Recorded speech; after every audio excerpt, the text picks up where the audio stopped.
This is hand soap, but not just any hand soap.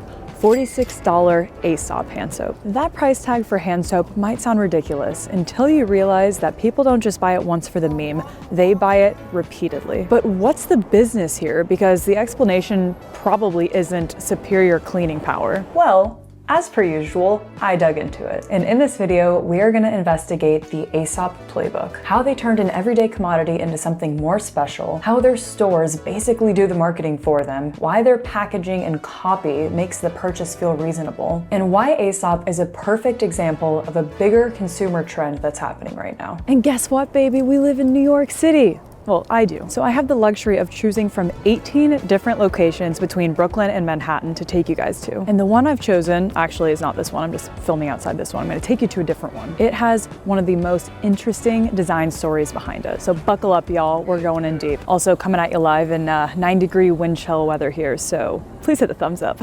First and foremost, how did Aesop come to be? Well, it started in Melbourne, Australia in 1987 when the founder, Dennis Paftis, was experimenting with essential oils and formulations through his hair salon. It was very much a mixing things in the back kind of origin story. And the very name Aesop is one of the fun little details that kind of acts like a through line throughout this video. The name Aesop was chosen partly as a nod to Aesop's fables, and also partly as a little subtle jab to how ridiculous beauty marketing can be. The whole miracle claims, snake oil vibes. Aesop wanted something that signaled restraint and intelligence from day one. So the brand DNA was always thoughtful, a little academic, slightly smug, but in an endearing way. But if you're gonna build a premium brand with that kind of voice, soap feels like kind of a weird place to start. And yet,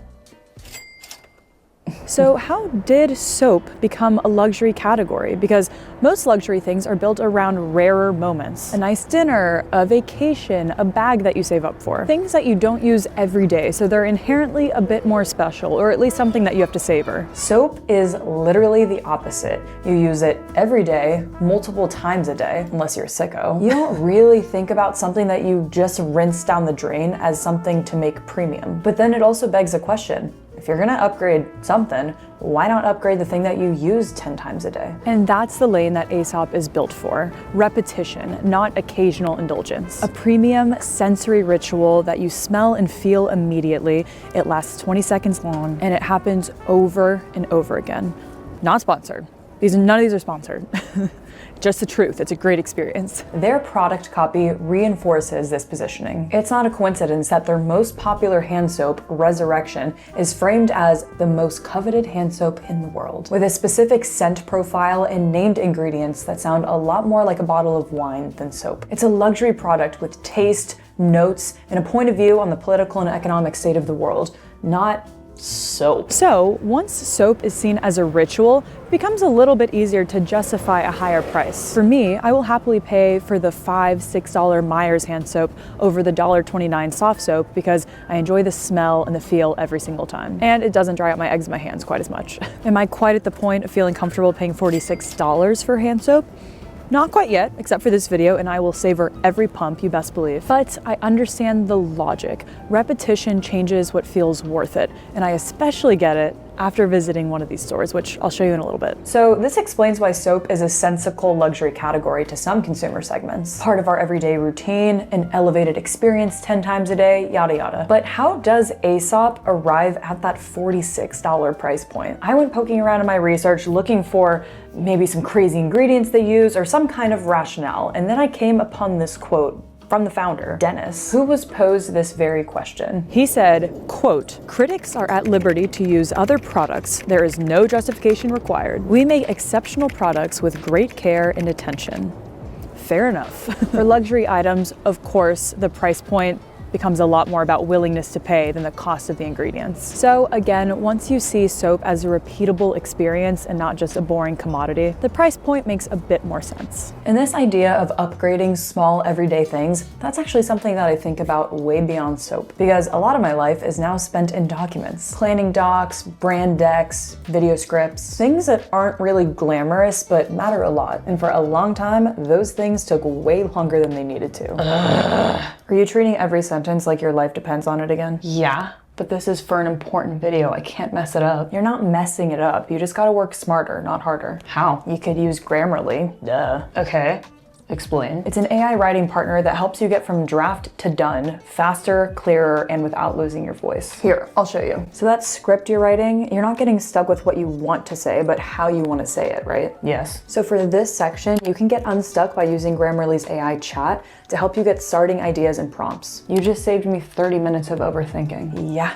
May I show you another thing? And when your audience inevitably watches this and asks a bunch of follow-up questions, Yeah. already handled, this tool helps show predicted questions or confusion, so you can cover all your bases from the get-go. Oh my gosh, thanks. Oh, one more thing. Now that you have the bulk of your paragraph there, but you want it to sound really natural, not robotic, you can use the humanizer to make sure your voice feels warm and authentic. Once again, huge time saver as you polish up your scripts. Wow, amazing. Yep, now just one more thing.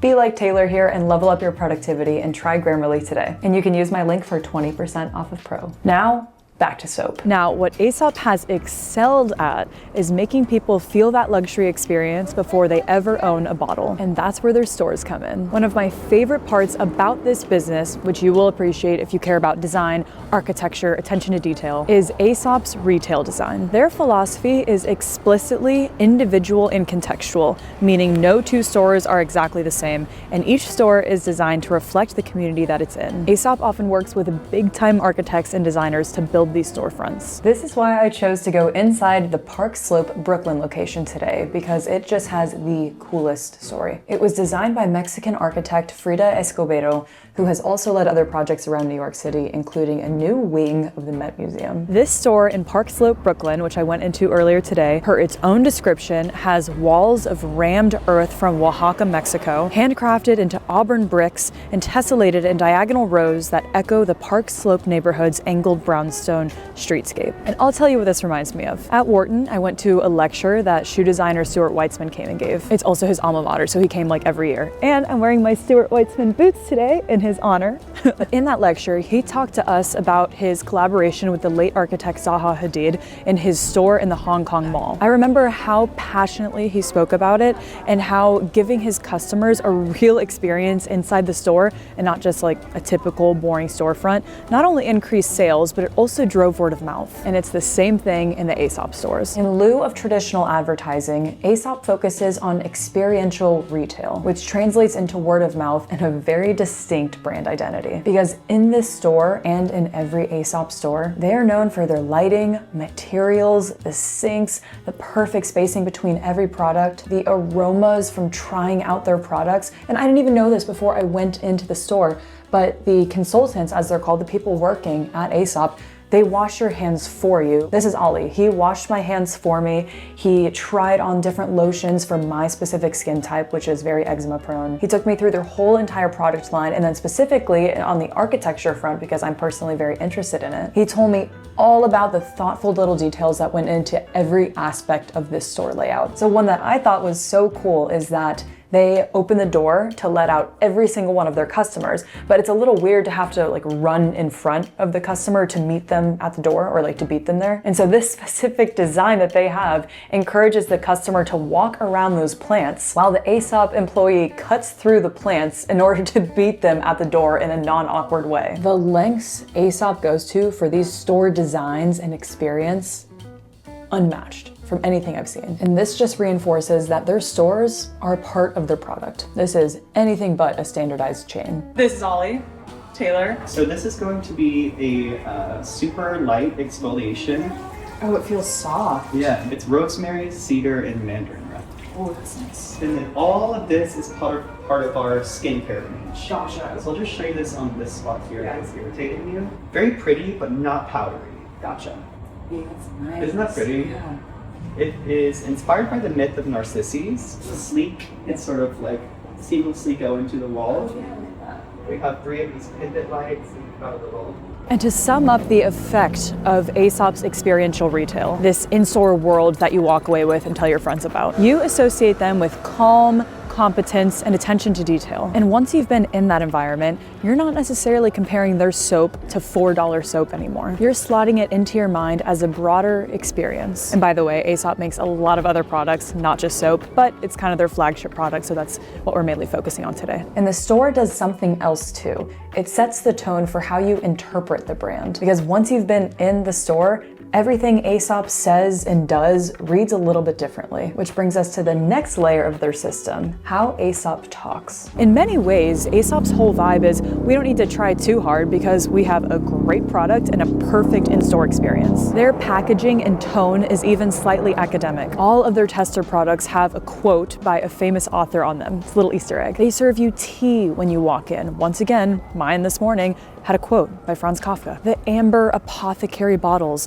clinical typography, minimalist labels. Everything looks like it belongs in a high-end pharmacy or a museum gift shop or just the bathroom of a fancy person. By comparison, a lot of other luxury brands have much louder in-your-face advertising, talking to you like you're gonna be reborn once you try your product. Sure, Aesop has its not-so-subtle cues by naming their hand soaps things like reverence and resurrection. But besides that, they really let the formulas and the store experience do the talking. And that's just it. All these cues might sound like marketing fluff, but they really do add up to a picture where you think of Aesop as a formulated, thoughtful experience rather than a frivolous purchase. And I can confirm this. Going into the store this morning, buying a bottle, yeah, it was expensive, and I'm like, I just paid for a whole experience where Ollie was washing my hands for me and explaining the whole entire product line and, for my dry skin specifically, what would work for me. It really, really felt extremely tailored and very high end. I was like, take my money, you deserve this after all that. Okay, then there's one last detail here that I think is underrated, and it's that Aesop is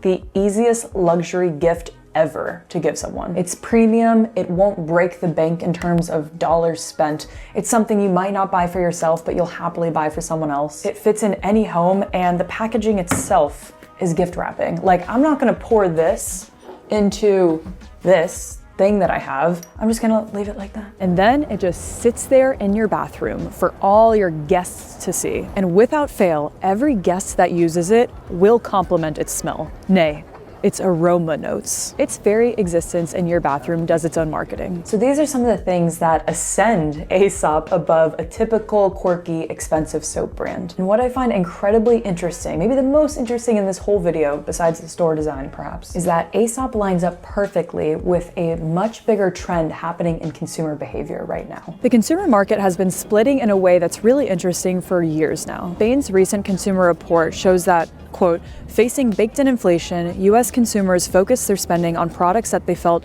offered the best value for money, whether that be from lower-cost private label or more highly differentiated premium segments, at the expense of the value and mass segments. In other words, on one hand, people are very willing to trade down, store brands, generic versions, private label. But at the same time, those same people are willing to trade up in a few categories that feel worth it. Not across the board, but for a handful of things that improve the texture of daily life. So you end up with this modern consumer basket that looks a lot like a barbell. A spike on one side where people are buying cheap store brand paper towels, and a spike on the other side where those same people are buying $46 hand soap, while the middle options get squeezed. And Aesop fits perfectly into that trade up bucket because it's not some crazy $2,000 luxury purchase that requires 12 months of financing. It's a $46 upgrade that you feel every single day. And if this trend keeps going, I bet we will see more brands trying to do the same thing that Aesop did. Take a kind of boring, relatively low ticket item like toothpaste, deodorant, water, and premiumize it. Make it feel designed, make it feel giftable. But one risk of doing that is that premium only works if it's earned. Otherwise, it will get duped. PwC's consumer behavior report from October showed that 82% of Gen Zs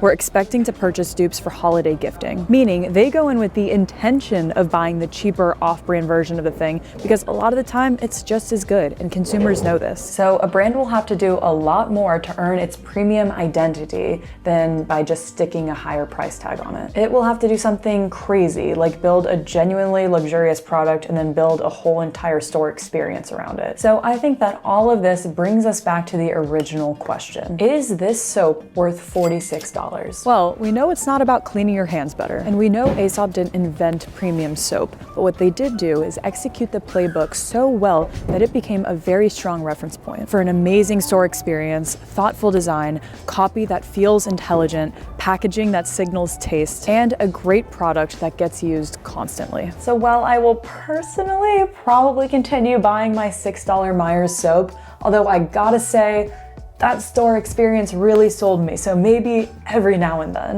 The $46 clearly is worth it to a lot of people. And I am glad to have this now. I'm gonna savor, like I said, every pump. I really will. And my broader prediction here is that this is not slowing down. The next decade of consumer is going to be full of these small upgrades. People trading down in some places and trading up in others, especially in categories that sit inside daily routines. So now I'm curious, what is your version of this? What's on the high end of your barbell that's perhaps unnecessary but improves your everyday life? Let me know in the comments. Please subscribe if you're not already, if you want more of these business videos, and thumbs up if you enjoyed this. A lot of work went into it, but I had so much fun filming today. And as always, thank you for watching. Until next time, Turtle out. Okay. And yes, I am sitting on my toilet. Come on now. Come on now. Awesome. The scent on this one's going to be more smoky with vetiver, petitgrain, and bergamot. So it has like this really nice foresty but citrus blend.